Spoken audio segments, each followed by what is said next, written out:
জেগে ওঠেন। যত সচিব উপদেষ্টা আছে তাদের সকল গাড়ি বন্ধ করে দেন। আজ আমরা দীর্ঘদিনের মতো কর্মবিরতি অবস্থান করতেছি রংপুরে। আমাদের আর কোনো দাবি নাই, দাবি আমাদের একটাই, নবম জাতীয় পে স্কেল বাস্তবায়ন চাই। এই নবম পে স্কেল বাস্তবায়ন করার জন্য আমাদের যা যা করা দরকার আমরা তাই করব। যদি রাজপথে জীবন দিতে হয় তাও দিয়ে দিব, কোনো সমস্যা।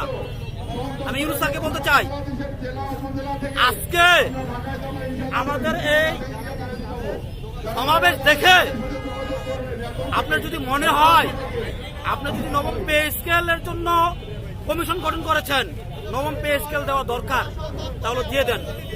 আর যদি না দেন, কিভাবে আদায় করতে হয় সেটা আমরা জানি। সাদা কাপড় পরে কি বার্তা দিতে চান? সাদা কাপড় পরে বার্তা একটাই, আমরা ঘর থেকে বের হয়েছি, হয়তো নবম পে স্কেল নিয়ে যাবো, না হলে কাপড় পরে কবরে চলে যাবো। দাবির মধ্যে একটাই, হয় পে স্কেল চাই, না হলে কবর চাই। আমার নাম হচ্ছে মোহাম্মদ মুক্তার হোসেন। আমি বাংলাদেশ রেশন উন্নয়ন বোর্ডে একজন গাড়ি চালক হিসেবে আছি।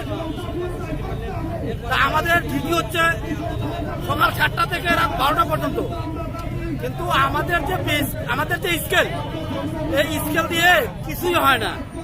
অল্প বেতন, অল্প পে স্কেল, এটা দিয়ে আসলে সমাজের কি কি সমস্যা? আমাদের ধরতে গেলে ভাই সবই সমস্যা। 8,000 টাকা দিয়ে আপনি কি করতে পারবেন?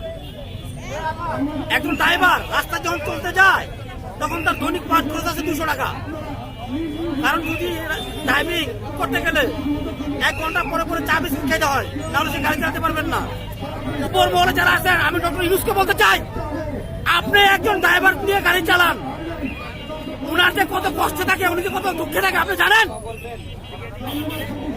আমি বলতে চাই ড্রাইভার হিসাবে, আমাদের যত ড্রাইভার আছে, দপ্তর অধিদপ্তর মন্ত্রণালয় যেখানে থাকুক না কেন, ড্রাইভাররা জেগে ওঠেন। যত সচিব উপদেষ্টা আছে তাদের সকল গাড়ি বন্ধ করে দেন। গাড়ির চাকা লড়বে না পে স্কেল না দিলে, আমরা গাড়ি নিয়ে বের হবো না ইনশাল্লাহ।